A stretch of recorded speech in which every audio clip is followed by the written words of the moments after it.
ಹೋಂಡಾ ವಾಹನಗಳ ಮೇಲೆ ಸ್ಮಾರ್ಟ್ ಆಫರ್ಗಳ ಸುರಿಮಳೆ. ತಿರುಮಲ ಹೋಂಡಾ ಅರ್ಪಿಸುತ್ತಿದೆ special discount offer. ನಮಸ್ಕಾರ, ನೀವು ನೋಡ್ತಾ ಇದ್ದೀರಾ ಮೆಗಾ ನ್ಯೂಸ್. ಮೊದಲಿಗೆ ಹೆಡ್ಲೈನ್ಸ್. ಹೊಸ ವರ್ಷಾಚರಣೆ, ಹೆಚ್ಚುವರಿ ಸಿಬ್ಬಂದಿ ನಿಯುಕ್ತಿ, ಅಹಿತಕರ ಘಟನೆ ಆಸ್ಪದ ನೀಡದಂತೆ ಎಸ್ಪಿ ಪುಟ್ಟಮಾದಯ್ಯ ಮನವಿ. ಡಿಸಿ ಹೆಸರಿನಲ್ಲಿ ವಂಚನೆ, ರಾಜಸ್ಥಾನ ಮೂಲದ ಆರೋಪಿ ಬಂಧನ. ಅಂಬಾಜಿರಾವ್ ಅವರಿಂದ ಆಸ್ತಿ ಲಪಟಾಯಿಸಲು ನಕಲಿ ದಾಖಲೆ ಸೃಷ್ಟಿ, ಗಡೀಪಾರು ಮಾಡಲು ಪ್ರವೀಣ್ ಕುಮಾರ್ ಆಗ್ರಹ. ಅನಧಿಕೃತ ತರಕಾರಿ ಮಾರಾಟ ತಡೆಯಲು ಆಗದ ಜಿಲ್ಲಾಡಳಿತ, ಎಪಿಎಂಸಿ ನಿವೇಶನ ಹಂಚಿಕೆ ವಿಳಂಬ, ಮಹಾವೀರ್ ಆರೋಪ. ಕಾಂಗ್ರೆಸ್ ಅಲ್ಪಸಂಖ್ಯಾತರ ಘಟಕದ ಉಪಾಧ್ಯಕ್ಷರಾಗಿ ಸೈಯದ್ ಸುಹೇಲ್ ನಾಯಕ್ ನೇಮಕ. ಕೇಂದ್ರ ಬಸ್ ನಿಲ್ದಾಣದಲ್ಲಿ ಅಪರಿಚಿತ ಯುವಕನ ಶವ ಪತ್ತೆ. ಮತ್ತು ಮರ್ಯಾದೆಗೇಡು ಹತ್ಯೆ ಖಂಡನೆ, ಆರೋಪಿಗಳಿಗೆ ಕಠಿಣ ಶಿಕ್ಷೆ ನೀಡಲು ಆಗ್ರಹ. 2026ರ ಹೊಸ ವರ್ಷವನ್ನ ಸ್ವಾಗತಿಸಲು ಜಿಲ್ಲಾದ್ಯಂತ ಯುವಕ ಯುವತಿಯರು ಹಾಗೂ ಸಾರ್ವಜನಿಕರು ಸಾರ್ವಜನಿಕ ಸ್ಥಳಗಳಲ್ಲಿ ಸೇರಲಿದ್ದಾರೆ. ಈ ಸಂಭ್ರಮದ ನಡುವೆ ಯಾವುದೇ ಅಹಿತಕರ ಘಟನೆಗಳು ನಡೆಯದಂತೆ ಹಾಗೂ ಕಾನೂನು ಸುವ್ಯವಸ್ಥೆ ಕಾಪಾಡುವ ಉದ್ದೇಶದಿಂದ ಪೊಲೀಸ್ ಇಲಾಖೆ ಜಿಲ್ಲಾದ್ಯಂತ ಕಟ್ಟುನಿಟ್ಟಿನ ಭದ್ರತೆ ವ್ಯವಸ್ಥೆ ಕೈಗೊಂಡಿದೆ. ಚರ್ಚ್ ಸೇರಿದಂತೆ ಜಿಲ್ಲೆಯ ಪ್ರಮುಖ ಸ್ಥಳಗಳಲ್ಲಿ ಹೆಚ್ಚುವರಿ ಪೊಲೀಸ್ ಪಡೆಗಳನ್ನ ನಿಯೋಜಿಸಲಾಗಿದ್ದು, ಬಂದೋಬಸ್ತ್ ಕರ್ತವ್ಯಕ್ಕೆ ಹೆಚ್ಚುವರಿ SP 2, DSP 4, PI CPI 15, PSI 23, ASI 84, head constable ಮತ್ತು ಪಿಸಿ 510, ಸಶಸ್ತ್ರ ಮೀಸಲು ಪಡೆ 9 ತುಕಡಿ, ಕೆಎಸ್ಆರ್ಪಿ 2 ತುಕಡಿ ಹಾಗೂ ಎಎಸ್ಸಿ 1 ತಂಡಗಳನ್ನ ಭದ್ರತೆಗೆ ನಿಯೋಜಿಸಲಾಗಿದೆ. ಹೊಸ ವರ್ಷ ಕೇವಲ ಮೋಜು ಮಸ್ತಿಗೆ ಮಾತ್ರ ಸೀಮಿತವಾಗಬಾರದು ಎಂಬ ಸಂದೇಶವನ್ನ ಪೊಲೀಸರು ಸಾರ್ವಜನಿಕರಿಗೆ ನೀಡಿದ್ದಾರೆ. ಮದ್ಯಪಾನ ಹಾಗೂ ಮಾದಕ ದ್ರವ್ಯ ಸೇವನೆ, ಬೈಕ್ ವೇಲಿಂಗ್, ಅತಿ ವೇಗ ಹಾಗೂ ಅಜಾಗರೂಕ ಚಾಲನೆ ಮೊದಲಾದ ಕ್ಷಣಿಕ ಆನಂದದ ಕೃತ್ಯಗಳು ಅನೇಕ ಬಾರಿ ಅಪಘಾತ, ಪ್ರಾಣಹಾನಿ ಮತ್ತು ಕುಟುಂಬಗಳಿಗೆ ಶಾಶ್ವತ ನೋವಿಗೆ ಕಾರಣವಾಗುತ್ತಿವೆ ಎಂಬುದನ್ನ ಮರೆಯಬಾರದು ಎಂದು ತಿಳಿಸಲಾಗಿದೆ. ಮಹಿಳೆಯರು, ಮಕ್ಕಳು ಮತ್ತು ವೃದ್ಧರಿಗೆ ತೊಂದರೆ ನೀಡುವುದು, ಸಾರ್ವಜನಿಕರ ಹಾಗೂ ನಿಷೇಧಿತ ಸ್ಥಳಗಳಲ್ಲಿ ಕಾನೂನು ಬಾಹಿರ ಚಟುವಟಿಕೆಗಳಲ್ಲಿ ತೊಡಗುವುದು ಕಾನೂನು ಅಪರಾಧವಾಗಿದ್ದು, ಇಂಥವರ ವಿರುದ್ಧ ಕಠಿಣ ಕಾನೂನು ಕ್ರಮ ಕೈಗೊಳ್ಳಲಾಗುತ್ತದೆ ಎಂದು ಎಚ್ಚರಿಕೆ ನೀಡಲಾಗಿದೆ. ಹೊಸ ವರ್ಷವು ಹೊಸ ಆಶಯ, ಹೊಸ ಜವಾಬ್ದಾರಿ ಮತ್ತು ಉತ್ತಮ ಬದುಕಿನ ಸಂಕಲ್ಪಕ್ಕೆ ಅವಕಾಶ ನೀಡುವ ದಿನವಾಗಿದೆ. ಸಂಭ್ರಮವನ್ನ ಶಾಶ್ವತವಾಗಿ, ಸುರಕ್ಷಿತವಾಗಿ ಹಾಗೂ ಕಾನೂನಿನ ವ್ಯಾಪ್ತಿಯಲ್ಲಿ ಆಚರಿಸುವ ಮೂಲಕ ಹೊಸ ವರ್ಷವನ್ನ ಉತ್ತಮ ಆರಂಭದಿಂದಲೇ ಸ್ವಾಗತಿಸೋಣ. ಮೋಜು ಇರಲಿ, ಸಂಭ್ರಮ ಇರಲಿ, ಆದರೆ ಜೀವ ಸುರಕ್ಷತೆ ಮತ್ತು ಸಮಾಜದ ಶಾಂತಿ ಮೊದಲಿಗೆ ಆಗಲಿ ಎಂಬುದು ಪೊಲೀಸ್ ಇಲಾಖೆ ಮತ್ತು ಸಾರ್ವಜನಿಕರ ಅಭಿಪ್ರಾಯವಾಗಿದೆ.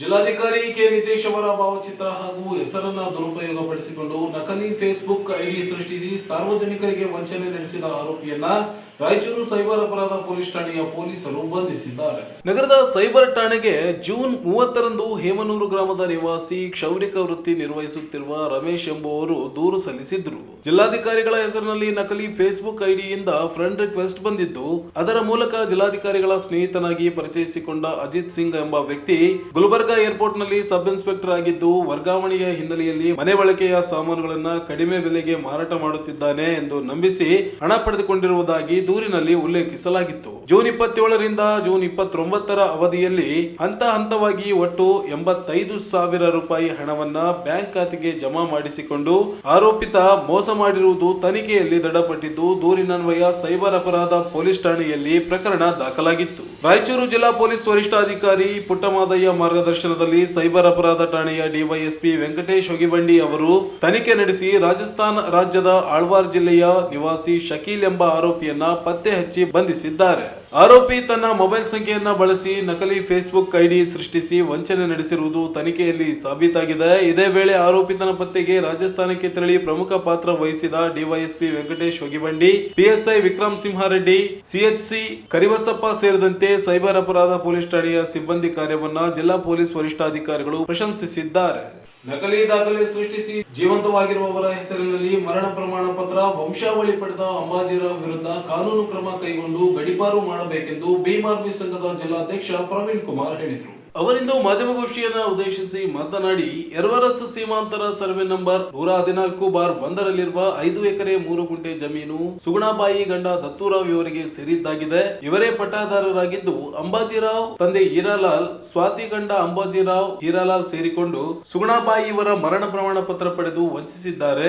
ಮಹಾನಗರ ಪಾಲಿಕೆ ಸಿಬ್ಬಂದಿಯಿಂದ ಮರಣ ಪ್ರಮಾಣ ಪತ್ರ ಪಡೆದಿದ್ದಾರೆ. ಸಹಾಯಕ ಆಯುಕ್ತರ ಕೋರ್ಟ್ ನಲ್ಲಿ ಅಂಬಾಜಿರಾವ್ ಇವರು ತಪ್ಪೊಪ್ಪಿಗೆ ಪತ್ರ ನೀಡಿದ್ದಾರೆ. ಆದರೆ ತಹಶೀಲ್ದಾರ್ ತಹಸೀಲ್ದಾರರ ಕಚೇರಿಯಿಂದ ವಂಶಾವಳಿ ನಕಲಿ ಸೃಷ್ಟಿಸಿ ಪಹಣಿಯಲ್ಲಿ ಅಂಬಾಜಿರಾವ್ ಹೀರಾಲಾಲ್ ಹೆಸರಿನಲ್ಲಿ ಪಡೆದಿದ್ದಾರೆ. ನಕಲಿ ದಾಖಲೆ ಸೃಷ್ಟಿಸಿರುವ ಕುರಿತು ಜಿಲ್ಲಾ ಪೊಲೀಸ್ ವರಿಷ್ಠಾಧಿಕಾರಿಗಳಿಗೂ ದೂರು ನೀಡಲಾಗಿದೆ. ಆದರೂ ಯಾವುದೇ ಕ್ರಮ ಕೈಗೊಂಡಿಲ್ಲ. ಜಮೀನು ಪಟ್ಟಾದಾರರಾದ ಸುಧಾಕರ್ ರಾವ್ ಸಹ ಲಿಖಿತವಾಗಿ ದೂರು ನೀಡಿದ್ದರೂ ಪಹಣಿ ನೀಡಲಾಗಿದೆ. ಸಾರ್ವಜನಿಕರನ್ನ ನಕಲಿ ದಾಖಲೆ ಸೃಷ್ಟಿಸಿ ಆಧಾರ್ ಕಾರ್ಡ್, ಪ್ರಮಾಣ ಪತ್ರ ಸೇರಿದಂತೆ ವಂಶಾವಳಿ ದಾಖಲೆ ಸೃಷ್ಟಿಸಿರುವ ಅಂಬಾಜಿರಾವ್ ವಿರುದ್ಧ ಕಾನೂನು ಕ್ರಮ ಕೈಗೊಂಡು ಗಡೀಪಾರು ಮಾಡಬೇಕೆಂದು ಆಗ್ರಹಿಸಿದರು. ಕ್ರಮ ಕೈಗೊಳ್ಳದೇ ಹೋದಲ್ಲಿ ಹೋರಾಟದೊಂದಿಗೆ ನ್ಯಾಯಾಂಗ ಮೊರೆ ಹೋಗುವುದಾಗಿ ಎಚ್ಚರಿಕೆ ನೀಡಿದರು. ವಿಷಯ ಸುಗುಣಾಬಾಯಿ ಗಂಡ ದತ್ತೂರಾವ್ ಅವರು ಜಮೀನನ್ನು ಸರ್ವೆ ನಂಬರ್ 114/1 5 ಎಕರೆ 3 ಗುಂಟೆ ವಿಸ್ತೀರ್ಣ ಇರುತ್ತದೆ. ಯರಮರ್ ಸೀಮಾಂತರದಲ್ಲಿ ಈ ಜಮೀನು ಪಟ್ಟಾದಾರರಾಗಿರುತ್ತಾರೆ. ಈ ಜಮೀನನ್ನು ಅಕ್ರಮವಾಗಿ ನಕಲು ದಾಖಲಾತಿಗಳನ್ನು ಸೃಷ್ಟಿ ಮಾಡಿ ನಕಲು ಮರಣ ಪ್ರಮಾಣ ಪತ್ರಗಳನ್ನು ಸೃಷ್ಟಿ ಮಾಡಿ ಇವರು ಅವ್ರ ಹೆಸರು ಮೇಲೆ ಮಾಡ್ಕೊಂಡಿರ್ತಾರೆ ಸರ್. ಇದು ಇವರೇ ಸ್ಪಷ್ಟವಾಗಿ ಒಪ್ಪಿಕೊಂಡು ಏನು ಮಾಡ್ತಾರೆ, ಎ ಸಿ ಕೋರ್ಟಲ್ಲಿ RRT ಕೋರ್ಟಲ್ಲಿ ಇವರೇ ಒಪ್ಪಿಕೊಂಡು ಪತ್ರ ಬರೀತಾರೆ ಸರ್. ಇದು ನಮ್ದೆಲ್ಲ ಮತ್ತೆ ಇದು ಜಾಗ ಅವ್ರದ್ದೇ ಅಂತೇಳಿ ಇವರೇ ಒಪ್ಪಿಗೆ ಪತ್ರ ತಗೊಂಡು ಬರೀತಾರೆ. ಅಂದರೆ ಇಲ್ಲಿ ತಹಸೀಲ್ದಾರ್ ಆಫೀಸು, RI, BA ಮತ್ತು ಅವ್ರ ಯಾರು ಇಮಾಮ್ ಪಾಷಾ ಅವರು ವಂಶಾವಳಿ ಪತ್ರದಲ್ಲಿ ಫೇಕ್ ಮೆಂಬರ್ಸ್ನ ಏರಿಸ್ಬಿಟ್ಟು ಅದೆಲ್ಲ ಎವಿಡೆನ್ಸ್ ಡಾಕ್ಯುಮೆಂಟ್ಸ್ ಇದಾವೆ ಸರ್. ಅಂದರೆ ಮರಣ ಪ್ರಮಾಣ ಪತ್ರಗಳು ಮತ್ತು ಅದರಲ್ಲಿ ಏನಂತಾರೆ ಸರ್, ವಂಶಾವಳಿ ಪತ್ರಗಳು. ಅಂದರೆ ಇವರು ಇಷ್ಟಕ್ಕೆ ಬಂದಂಗ ಇವರು ಮಾಡ್ತಾರೆ. ಅಂದರೆ ಇಲ್ಲಿ ತಹಸೀಲ್ದಾರ್ ಅವರು ಏನು ಕೆಲಸ ಮಾಡ್ತಾ ಇದ್ದಾರೆ ನಮ್ಗೆ ಇಲ್ಲಿವರೆಗೂ ಅರ್ಥ ಆಗ್ತಾ ಇಲ್ಲ. ಅಂದರೆ ರಾಯಚೂರು ಜನರಲ್ಲಿ ಯಾವುದೇ ಭೂಮಿನ ಕಬ್ಜಾ ಮಾಡ್ಕೋಬಹುದು ಅಂತ ಅರ್ಥ ಆಯಿತು ಈ ಭೂಗಳ್ರಿಂದ. ಮತ್ತೆ ಮುಖ್ಯವಾಗಿ ಈ ತಹಸೀಲ್ದಾರ್ ಇದು ನಮ್ಮ ಮಹಾನಗರ ಪಾಲಿಕೆಯಿಂದ ಮರಣ ಪ್ರಮಾಣ ಪತ್ರ ಫೇಕ್ ಆಗಿ ಕ್ರಿಯೇಟ್ ಮಾಡಿ ಒಂದಲ್ಲ ಎರಡಲ್ಲ ಸುಮಾರು ಕೇಸ್ಗಳು ನಮ್ಮ ಹತ್ರ ಬಂದಿದೆ ಸರ್. ಈ ಸುಮಾರು ಕೇಸ್ಗಳಲ್ಲಿ ಎಲ್ಲನೂ ಫೇಕ್ ಮಾಡಿದ್ದಾರೆ ಸರ್, ಫೇಕ್ ಪ್ರಮಾಣ ಪತ್ರ. ಈಗ ಫಾರ್ ಎಕ್ಸಾಂಪಲ್ ಹೀರಾಲಾಲ್ ಅವರು ಬದುಕಿದರೆ ಸತ್ತನ್ ಅಂತ ಹೇಳಿ ತೋರಿಸಿದ್ದಾರೆ ಸರ್. ಈ ಅಂಬಾಜಿರಾವ್ ಅವರು ಸತ್ತನ್ ಅಂತ ಹೇಳಿ ಅವ್ರ ಸ್ವಂತ ತಂದೆನೇ ಕೊಲೆ ಮಾಡಿಬಿಟ್ಟಿದ್ದಾರೆ. ಅಂದ್ರೆ ಎಷ್ಟರ ಮಟ್ಟಕ್ಕೆ ನಮ್ಮ ಕಾನೂನು ವ್ಯವಸ್ಥೆ, ನಮ್ಮ ಆಡಳಿತ ವ್ಯವಸ್ಥೆ ನಡೀತಾ ಇದೆ. ಈ ಮಹಾನಗರ ಪಾಲಿಕೆ ಇನ್ನ ಯಾರು ಕೇಳೋರಿಲ್ವಾ ಇಲ್ಲಿ? ಅಂದ್ರೆ ಅವ್ರು ಇಷ್ಟಾನುಸಾರವಾಗಿ ಮಾಡ್ತಾರ ಅನ್ನೋದು ನಮ್ದು ಪ್ರಶ್ನೆ ಸರ್. ಯಾಕೆ ಈಗ ಇಂಥವ್ರನ್ನೆಲ್ಲ ಅಂದ್ರೆ ಇವರು ರಾಜಕೀಯವಾಗಿ ಬಲಿಷ್ಠರಿದ್ದಾರೆ ಅಂತ ಹೇಳಿ ಭಯಪಟ್ಟು ಇಲ್ಲ ಇವ್ರ ಮಾತುಗಳನ್ನ ಇದು ಮಾಡಿ ಅಂದ್ರೆ ಒಳಗಡೆ ದುಡ್ಡಿನ ಆಶಾಂಶಗಳಿಂದ ಮಾಡಿರ್ತಕ್ಕಂಥ ಡಾಕ್ಯುಮೆಂಟ್ಗಳಾಗಿವು ಹೆಂಗೆ ಮಾಡಿದ್ದಾರೆ ನಮ್ಗೆ ಇದ್ರ ಬಗ್ಗೆ ಸೂಕ್ತ ತನಿಖೆ ಆಗ್ಬೇಕು. ಮತ್ತೆ ಇದ್ರ ಏನೇನೋ ನಕಲು ದಾಖಲಾತಿಗಳು ಯಾರ್ಯಾರು ಸೃಷ್ಟಿ ಮಾಡಿರ್ತಾರ ಅವ್ರ ಮೇಲೆ ಕ್ರಮ ತಗೊಳ್ಬೇಕು. ಮತ್ತೆ ಇನ್ಕ್ಲೂಡಿಂಗ್ AC ಕೋರ್ಟಲ್ಲೇ ಇವ್ರು ಅಂಬಾಜಿರಾವ್ ಅವರು ಒಪ್ಕೊಂಡಿರ್ತಾರೆ, ನಾನು ನಂದಲ್ಲ ಇದು ಆಸ್ತಿ ಇವ್ರದು, ಕ್ಷಮೆ ಆಗ್ಲಿ ಅಂತ ಹೇಳಿ ಕ್ಷಮಾ ಪತ್ರನೂ ಇರುತ್ತೆ ಸರ್. ಈ ದಾಖಲಾತಿಗಳು ಕೊಟ್ಟಿರ್ತಾರಲ್ಲ ಸರ್ ಇದೆ ಅಂದ್ರೆ ಹೆಂಗೆ ಇಲ್ಲೇ ಸಿಂಪಲ್ ಆಗಿ ಇದೆ ಸರ್.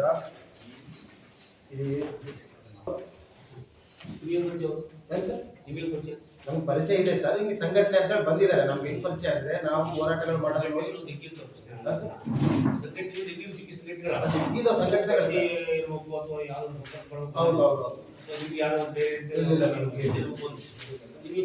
ಎಲ್ಲ ಇದ್ರ ಬಗ್ಗೆ ಅವ್ರು ಒಂದು ಚರ್ಚೆ ಮಾಡಿರ್ತಾರೆ. ನಾವು ಅದನ್ನು ಸ್ಪಷ್ಟವಾಗಿ 1-2 ಸರಿ ಸ್ಟಡಿ ಮಾಡಿ ತಮ್ಮ ಹತ್ರ ಬಂದಿಟ್ಟಿದ್ದೀವಿ. ತಮ್ಗೆ ಏನೇ ಇರ್ಬೇಕಂದ್ರೂ ಏನೇ ಅನುಮಾನಗಳಿತ್ತಂದ್ರೂ ತಮ್ಮ ಹತ್ರ ಎಲ್ಲ ದಾಖಲಾತಿಗಳು ಇಟ್ಟಿದ್ದೀವಿ. ಚೆಕ್ ಮಾಡ್ಕೊಳ್ರಿ. ಇನ್ನಾದ್ರೂ ಕ್ರಮ ತಗೋತಾ ಇಲ್ಲ. ಜಿಲ್ಲಾ ಪೊಲೀಸ್ ವರಿಷ್ಠಾಧಿಕಾರಿಗಳಿಗೆ ಲೆಟರ್ ಬರ್ತಿದೀವಿ. ಆ ಲೆಟರ್ ಬರೆದು ಕೊಟ್ಟವರು ಅದ್ರ ಮೇಲೇನು ಇದಾಗಿಲ್ಲ ಸರ್. ಇಲ್ಲಿದೆ ನೋಡ್ರಿ ಸರ್, ಮರಣ ಪ್ರಮಾಣ ಪತ್ರ.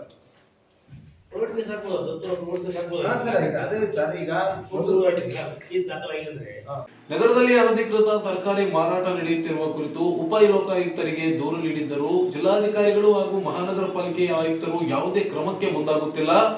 ಆಡಳಿತ ವ್ಯವಸ್ಥೆಯಿಂದ ಬೇಸತ್ತು ಹೋಗಿದ್ದು ಉಸ್ಮಾನಿಯಾ ತರಕಾರಿ ಮಾರಾಟಗಾರರ ಸಂಘವನ್ನೇ ಸ್ಥಗಿತಗೊಳಿಸಲು ನಿರ್ಧರಿಸಲಾಗಿದೆ ಎಂದು ಸಂಘದ ಅಧ್ಯಕ್ಷ ಎನ್ ಮಹಾವೀರ್ ಹೇಳಿದರು. ಅವರಿಂದು ಮಾಧ್ಯಮಗೋಷ್ಠಿಯನ್ನು ಉದ್ದೇಶಿಸಿ ಮಾತನಾಡಿ, ಸರ್ಕಾರಿ ಜಾಗದ ಗೈರಾಣಿ ಭೂಮಿಯಲ್ಲಿ ಅನಧಿಕೃತ ತರಕಾರಿ ಮಾರಾಟ ನಡೆಯುತ್ತಿದ್ದರೂ ಆಡಳಿತ ರದ್ದುಗೊಳಿಸಲು ಮುಂದಾಗುತ್ತಿಲ್ಲ. ಖಾಸಗಿ ಜಾಗದಲ್ಲಿ ನಡೆಯುತ್ತಿದೆ ಎಂದು ಒಬ್ಬರು, ಸರ್ಕಾರಿ ಜಾಗದಲ್ಲಿ ನಡೆಯುತ್ತಿದೆ ಎಂದು ಇನ್ನೊಬ್ಬರು ಹೇಳಿ ಕಾಲಹರಣ ಮಾಡಲಾಗುತ್ತಿದೆ. ಪಾಲಿಕೆಗೆ ಬರಬೇಕಾದ ಆದಾಯವು ಕೋತಾ ಆದರೂ ಯಾರಿಗೂ ಚಿಂತೆ ಇಲ್ಲ. ಅನೇಕ ಬಾರಿ ಮನವಿ ಮಾಡಿದ್ದರೂ ಪ್ರಯೋಜನವಾಗಿಲ್ಲ. ಅನಧಿಕೃತ ಎಂದು ಜಿಲ್ಲಾಧಿಕಾರಿಗಳು ಸೇರಿ ಪಾಲಿಕೆ ಆಡಳಿತ ಮಂಡಳಿಯು ಒಪ್ಪಿದ್ದರೂ ರದ್ದುಗೊಳಿಸಲು ಮುಂದಾಗುತ್ತಿಲ್ಲ. RDA ಮಹಾನಗರ ಪಾಲಿಕೆ ಹಾಗೂ ತಹಶೀಲ್ದಾರರು ಯಾರೊಬ್ಬರು ಅನಧಿಕೃತ ಸ್ಥಳದಲ್ಲಿ ನಡೆಯುತ್ತಿರುವ ಮಾರಾಟ ತಡೆಯಲು ಮುಂದಾಗಿಲ್ಲ. ಅನಧಿಕೃತ ಸ್ಥಳದಲ್ಲಿ ಕರ ವಸೂಲಿ ನಡೆದು ರವೀಂದ್ರ ಜಲ್ದಾರ್ ಇವರಿಗೆ ಹಣ ಸೇರುತ್ತಿದ್ದರೂ ತಡೆಯಲು ಆಗುತ್ತಿಲ್ಲ ಎಂದರು. ಇನ್ನು ಎಪಿಎಂಸಿ ನಿವೇಶನ ಹಂಚಿಕೆಯು ನಿಂತು ಹೋಗಿದೆ. 2024 ಜೂನ್ನಲ್ಲಿ ನಿವೇಶನ ಹಂಚಿಕೆ ಪ್ರಕ್ರಿಯೆ ಪ್ರಾರಂಭಗೊಂಡು ನಿಂತು ಹೋಯಿತು. ಶಾಸಕರು, ಎಪಿಎಂಸಿ ಅಧ್ಯಕ್ಷರು, ಉಪಾಧ್ಯಕ್ಷರುಗಳಿಗೂ ಮನವಿ ಸಲ್ಲಿಸಿದರೂ ಪ್ರಯೋಜನವಾಗಿಲ್ಲ. ಶೀಘ್ರದಲ್ಲಿಯೇ ಎಸ್ಸಿ ಎಸ್ಟಿ ನ್ಯಾಯಾಲಯದಲ್ಲಿ ದೂರು ದಾಖಲಿಸುವುದಾಗಿ ಹೇಳಿದರು. ತರಕಾರಿ ಮಾರಾಟಗಾರರ ಸಂಘ 2 ಇದ್ದು ಇಕ್ಬಾಲ್ ಇವರ ಅಧ್ಯಕ್ಷತೆಯಲ್ಲಿರುವ ಸಂಘ ಯಾವುದೇ ಚಟುವಟಿಕೆ ನಡೆಸುತ್ತಿಲ್ಲ. ಉಸ್ಮಾನಿಯಾ ತರಕಾರಿ ಮಾರಾಟಗಾರರ ಸಂಘ ಮಾಡುವ ಕೆಲಸಗಳನ್ನೇ ನಾನು ಮಾಡಿರುವುದಾಗಿ ಹೇಳಿ ದಾರಿ ತಪ್ಪಿಸುವ ಕೆಲಸ ನಡೆಸಲಾಗುತ್ತಿದೆ. ಕಳೆದ 15 ವರ್ಷಗಳಿಂದ ನಿರಂತರ ಹೋರಾಟ ನಡೆಸುತ್ತಾ ಬಂದಿದೆ. ಆದರೆ ಯಾವುದೇ ಹೋರಾಟ ನಡೆಸದೇ ಇರುವ ಸಂಘವೇ ಮುಂದೆ ಕೆಲಸ ಮಾಡಲಿ, ನಾವು ಸಂಘ ರದ್ದುಗೊಳಿಸುತ್ತೇವೆ ಎಂದರು. ರಾತ್ರಿ 10 ಗಂಟೆ 9 ಗಂಟೆ 11 ಗಂಟೆ ತನಕ ಕೆಲಸ ಮಾಡೋದು ನಾವು ಎಂದೆಂದೂ ನೋಡಿದ್ದೇವೆ. ಅದೇ ರೀತಿಯಿಂದ ಏನಂತಂದ್ರೆ ಬಹಳಷ್ಟು ಬೇಜಾರು ಕೆಲಸ ಮಾಡ್ಬೇಕು ಎಲ್ಲ ಮಾಡಿ ಏನ್ ವ್ಯವಸ್ಥೆ ಆಗ್ತದೆ ಇಲ್ಲ ಅಷ್ಟು ಟೈಮ್ ಮಾಡಿ ರಾತ್ರಿ ಯಾರು ಹೋಗ್ತಾರೆ ಸರ್ ಕೇಳಾಕ? ಮಾಡ್ತಿರೋ ಏನ್ ಮಾಡ್ತಿರೋ ಯಾವಾಗಲೂ ನೋಡಿದ್ರೆ ಮಹಾನಗರ ಪಾಲಿಕೆ ಹೋಗ್ರಿ, ಡೆಪ್ಟಿ ಕಮಿಷನರ್ ಹತ್ರ ಹೋಗ್ರಿ. ಅಟ್ಲೀಸ್ಟ್ ಡೆಪ್ಟಿ ಕಮಿಷನರ್ ಏನಂತಾರೆ 12ರಿಂದ 1:30 ಏನಂತಂದ್ರೆ ಸಾರ್ವಜನಿಕರ ಭೇಟಿ ಅಂತೇಳಿ ಸಂದರ್ಭದಲ್ಲಿ ಬೋರ್ಡ್ ಹಾಕಿರ್ತಾರೆ. ಇವರು ಇನ್ನ ಮಹಾನಗರ ಪಾಲಿಕೆಯಲ್ಲಿ ಹಿಂದೆ ನಾವು 2-3 ಸಲ ಹೇಳಿದ್ವಿ. ನಮ್ಮ ಮನೆ ಏನಂತಂದ್ರೆ 1ನೇ ತಾರೀಕು ನವೆಂಬರ್ ರಾಜ್ಯೋತ್ಸವ ದಿನದ ಕರ್ನಾಟಕ ರಾಜ್ಯೋತ್ಸವ ದಿನದಂದು ಏನಂತಂದ್ರೆ ಮಾನ್ಯ ಜಿಲ್ಲಾ ಉಸ್ತುವಾರಿ ಸಚಿವರು ಕೂಡ ಹೇಳಿದ್ವಿ. ಅಟ್ಲೀಸ್ಟ್ ಬೋರ್ಡ್ ಹಾಕ್ಸಿರಿ ಸರ್, ಸಾರ್ವಜನಿಕರು ಬಂದು ಹೋಗ್ತಾ ಇದ್ದಾರೆ. ಒಂದು ಕೆಲಸ ಆಗ್ತಾ ಇಲ್ಲ ಸ್ವಾಮಿ. ಯಾವಾಗ ನೋಡಿದ್ರೆ ಮೀಟಿಂಗ್, ಯಾವಾಗ ನೋಡಿದ್ರೆ ಮೀಟಿಂಗ್. ಈ ಸಂಘ ರದ್ದುಗೊಳಿಸಿದಂತ ಎದಕ್ಕೆ ಫೇಲ್ ಆಗಿದೆ ಅಲ್ಲ, ಕಟ್ಟಿದ್ದೀನಲ್ಲ 2 ಸಲ ಕಟ್ಟಿದ್ದೆ. ಈಗ 4 ಮಂದಿಗೆ ಒಳ್ಳೇದಾಗಿದೆ ಅಂತ ಹೇಳಿ ಕಟ್ಟಿದ್ದೀವಿ. ಈಗ ಏನಂತಂದ್ರೆ ನಮ್ಮ ಅಪೋಸಿಟ್ ಇದ್ದವರು ನಾವು ಏನಾದ್ರೂ ಕರೆದರೆ ಬರೋದಿಲ್ಲ. ಅವ್ರು ಏನಂತಾರ, ಅವ್ನಿಗೆ ಐದೇ ದೇಖ್ಲಿತ್ತ ಅಂತಾರ. ಏನ್ ಹೇಳ್ಬೇಕು ಸರ್? ಮತ್ತೆ ಫೇಲ್ ಇದ್ದಕ್ಕಿದೆ ಏನ್ ಮಾಡ್ಬೇಕು? ಈಗ ನಾವು ಏನೇ ಅಂತಂದ್ರೆ ತಮಗ್ ಗೊತ್ತಿದೆ, ಇಲ್ಲಿ ಇರ್ತಕ್ಕಂಥ ರಿಪೋರ್ಟರ್ಸ್ ಇದೆ, ಸಂಪಾದಕರು ಎಲ್ಲ ಗೊತ್ತಿದೆ. ಏನಾದ್ರೂ ಮಾಡ್ಬೇಕಂತಂದ್ರೆ 2022-23ರಲ್ಲಿ ಬೃಹತ್ ಮಟ್ಟದ ಏನಂತಂದ್ರೆ ನಮ್ಮ ಎಲ್ಲಾ ಫ್ಯಾಮಿಲಿ ಅವ್ರನ್ನ ಕರ್ಕೊಂಡು ಹೋಗಿ ಏನಂತಂದ್ರೆ ಸ್ಟ್ರೈಕ್ ಮಾಡಿದ್ವಿ. ಅವಾಗ ಏನೋ ನಮ್ಮ ಚಂದ್ರಶೇಖರ್ ನಾಯ್ಕ ಸಾಹೇಬರು ಏನಂತಂದ್ರೆ ಎಲ್ಲ ಅವ್ರಿಗೆ ಮನವರಿಕೆ ಆಯ್ತು. ಇನ್ನೊಂದೇನಂತಂದ್ರೆ ಇವ್ರು ಏನ್ ಮಾಡಿದ್ದಾರ, 14.5 ಲಕ್ಷ ರೂಪಾಯಿ ಏನಂತಂದ್ರೆ ಇವರು ಪೆಂಡಿಂಗ್ ಉಳಿಸಿಕೊಂಡಾರ. ಯಾರು? ಈ ರೈತ ಉತ್ಪಾದಕರ ಸಂಘದ ಅಧ್ಯಕ್ಷ ಮತ್ತು ಅಲ್ಲಿನ ಈರಣ್ಣ ತರಕಾರಿ ಮಾರ್ಕೆಟ್ ಇಲ್ಲೇ ಇಲ್ಲ. ಈರಣ್ಣ ತರಕಾರಿ ಮಾರ್ಕೆಟ್ ಎಲ್ಲ ಇಲ್ಲಿಗಲ್ ಆಗಿ ನಡೆಸ್ತಾ ಇದ್ದಾರೆ. ಅಲ್ಲಿ ವಾರ್ಡ್ ನಂಬರ್ 12 ತರಕಾರಿ ಮಾರ್ಕೆಟ್ ಏನಂತಂದ್ರೆ ಈರಣ್ಣನ ಮಗ ಪವನ್ ಕುಮಾರ್ ಬರ್ತದ. ಅತ್ತೆ ಸುಮ್ಯಾನ ಸರ್ ಅತ್ತೆ ಸುಮ್ಯಾನ ಅದನ್ನ ಯಾಕೆ ಸುಮ್ಮನೆ ಇದ್ದಾನಂದ್ರೆ ಅವ್ರ ಅಪ್ಪನ ಹೆಸರ ಈರಣ್ಣನ ಹೆಸರು ಏನು ತರಕಾರಿ ಮಾರ್ಕೆಟ್ ಅಲ್ಲ. ಅದು ಇಲ್ಲಿಗಲ್ ಇರಲಿ ಲೀಗಲ್ ಇರಲಿ ಸಾಕು. ನಮಗೇನಂತಂದ್ರೆ ಸ್ಟಾರ್ಟಿಂಗ್ ನಲ್ಲಿ ದಿನಾಂಕ 8/1 ಅಂದ್ರೆ ಜನರಲ್ ಬಾಡಿ ಸಾಮಾನ್ಯ ಸಭೆಯಲ್ಲಿ ಏನಂತಂದ್ರೆ ನಿರ್ಣಯ ತಗೋತಾರ. ಅವರು ಅಲ್ಲಿಂದ ಮಾರ್ಕೆಟ್ ಶಿಫ್ಟ್ ಆ ವಾರ್ಡ್ ನನಗೆ ಬರ್ತಾರ. ನಾನು ಪರ್ಮಿಷನ್ ಇದೆ ಏನಂತಂದ್ರೆ ನೀವು ಅಲ್ಲಿ ತರಕಾರಿ ಮಾರ್ಕೆಟ್ ನಿರ್ಮಾಣ ಮಾಡಿರಿ. ಈ ಸಂದರ್ಭದಲ್ಲಿ ಸಂಘದ ಕಾರ್ಯದರ್ಶಿ ಪ್ರಭು ನಾಯಕ್, ಉದಯ್ ಕುಮಾರ್, ಕೆಜಿ ಕಾಜಪ್ಪ, ಬಸವರಾಜ್, ಡಿಜಿ ಶಿವು ಸೇರಿದಂತೆ ಅನೇಕರು ಉಪಸ್ಥಿತರಿದ್ದರು. ಈಗ ಚಿಕ್ಕದೊಂದು ಬ್ರೇಕ್ ನಂತರ ಮೆಗಾ ನ್ಯೂಸ್ ಮುಂದುವರಿಯುತ್ತದೆ. ಈಗ ಹೋಂಡಾ ವಾಹನಗಳ ಮೇಲೆ ಸ್ಮಾರ್ಟ್ ಆಫರ್ಗಳ ಸುರಿಮಳೆ. ತಿರುಮಲ ಹೋಂಡಾ ಅರ್ಪಿಸುತ್ತಿದೆ ಸ್ಪೆಷಲ್ ಡಿಸ್ಕೌಂಟ್ ಆಫರ್. ಲಿಯೋ ಮತ್ತು ಶೈನ್ 100 DX ವಿಶೇಷ discount. Activa 110 smart, Activa 120 smart, smart key ತಂತ್ರಜ್ಞಾನದ ಜೊತೆಗೆ ಸೂಪರ್ ಆಫರ್. ಡಿಯೋ 110 ಮತ್ತು ಡಿಯೋ 125 ಸ್ಮಾರ್ಟ್ ಕೀಸ್ ನೊಂದಿಗೆ ಯುವಕರ ಫೇವರೇಟ್ ಸ್ಕೂಟರ್ಗಳಿಗೆ ಭಾರಿ ಲಾಭ. ಗಿಫ್ಟ್ಗಳು ಫ್ರೀ. ಮಿಕ್ಸರ್, ಐರನ್ ಬಾಕ್ಸ್ ಹಾಗೂ ಹೆಲ್ಮೆಟ್ ಸೇರಿದಂತೆ ಅನೇಕ ಗಿಫ್ಟ್ಗಳು ಉಚಿತ. ಇನ್ನು ಕೇಳಿ, SB 160 ಹಾಗೂ ಆರ್ನೆಟ್ ಬೈಕ್ಗಳಿಗೆ ಸ್ಪೆಷಲ್ ಡಿಸ್ಕೌಂಟ್. ಈ ಸ್ಮಾರ್ಟ್ ಆಫರ್ಗಳು ಲಭ್ಯವಾಗಿರುವುದು ರಾಯಚೂರು ಸೇರಿ ಮಾನವಿ, ದೇವದುರ್ಗ, ಸಿರವಾರ ಹಾಗೂ ಪೋತ್ನಾಳ್ ಶೋರೂಮ್ಗಳಲ್ಲಿ. ಹೆಚ್ಚಿನ ಮಾಹಿತಿಗಾಗಿ ಸಂಪರ್ಕಿಸಿ ಶ್ರೀ ತಿರುಮಲ ಹೋಂಡಾ, ಗೋಶಾಲ ರಸ್ತೆ, ರಾಯಚೂರು. ಮೊಬೈಲ್ ಸಂಖ್ಯೆ 9448385032.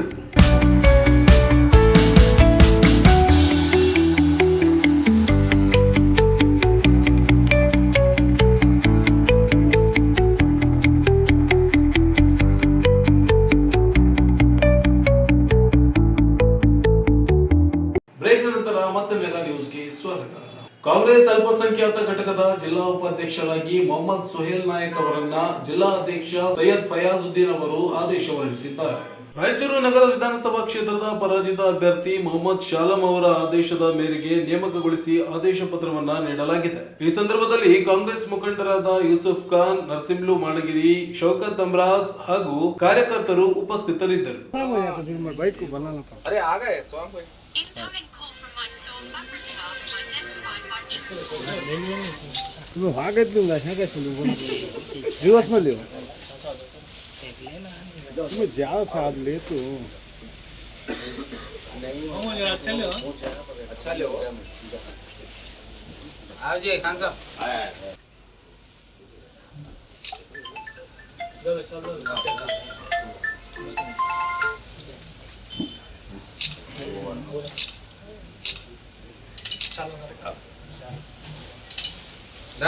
ಅಧ್ಯಕ್ಷ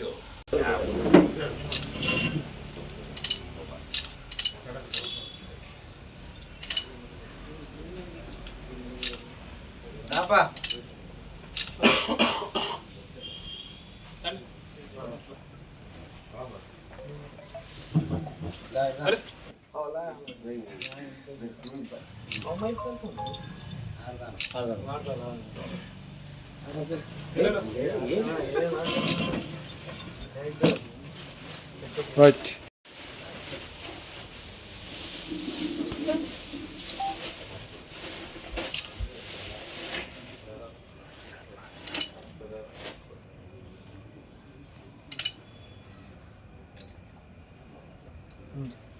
ಅಪರಿಚಿತ ಮೃತದೇಹವೊಂದು ರಾಯಚೂರು ಬಸ್ ನಿಲ್ದಾಣದ ಹತ್ತಿರದ ಬೆಟ್ಟದ ಮೇಲೆ ಕಂಡು ಬಂದಿದೆ. ರಾಯಚೂರು ಕೇಂದ್ರ ಬಸ್ ನಿಲ್ದಾಣದ ಹಿಂದೆ ಇರುವ ಹೊಂಡದ ಆಚೆ ದಡದ ಮೇಲೆ ಕೆಂಪು ಅಂಗಿ ಧರಿಸಿದ ಪುರುಷನ ಶವ ಕಂಡು ಬಂದಿದ್ದು, ಕಸ ಹಾಕಲು ಹೋದ ಸಿಬ್ಬಂದಿಗೆ ಈ ಮೃತದೇಹ ಕಂಡು ಬಂದಿದೆ. ನಂತರ ಪೊಲೀಸರಿಗೆ ಮತ್ತು ಅಗ್ನಿಶಾಮಕ ಸಿಬ್ಬಂದಿಗೆ ಮಾಹಿತಿ ನೀಡಲಾಗಿದೆ. ನಂತರ ಅಗ್ನಿಶಾಮಕ ಸಿಬ್ಬಂದಿ ಸ್ಥಳಕ್ಕೆ ಆಗಮಿಸಿ ಶವವನ್ನ ಹೊರತೆಗೆಯಲು ಮುಂದಾಗಿದ್ದು, ವ್ಯಕ್ತಿಯು ಬೆಟ್ಟದ ಮೇಲಿಂದ ಬಿದ್ದಿರುವ ಶಂಕೆ ವ್ಯಕ್ತವಾಗುತ್ತಿದೆ.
ಬರಬಂಡೆ ನೀವು ಅದನ್ನ ಬನ್ರಿ ಉಲ್ಗಪ್ಪ ಮಾಮ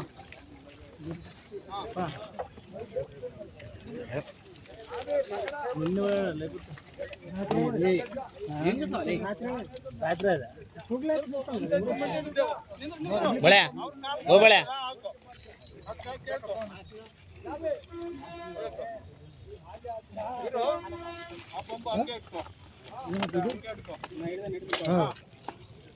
ಬರ್ತಾನೆ ಈ ಕಡೆ ಬರ್ತಾನೆ ಬಿಡು ಸರ್ ಸರ್ ಉಂಟಾರ ಸರ್ ಸರ್ ಇಲ್ಲಿ ಮಾಮ ಕಿನ್ನಿದೀಯ ಬಾ ಏ ಸ್ವಲ್ಪ ಸರಿರಪ್ಪ ಎಲ್ಲಾರ ಏ ಇನ್ನಕ್ಕೆ ಬರ್ರಪ್ಪ ಇನ್ನಕ್ಕೆ ಬರ್ರಿ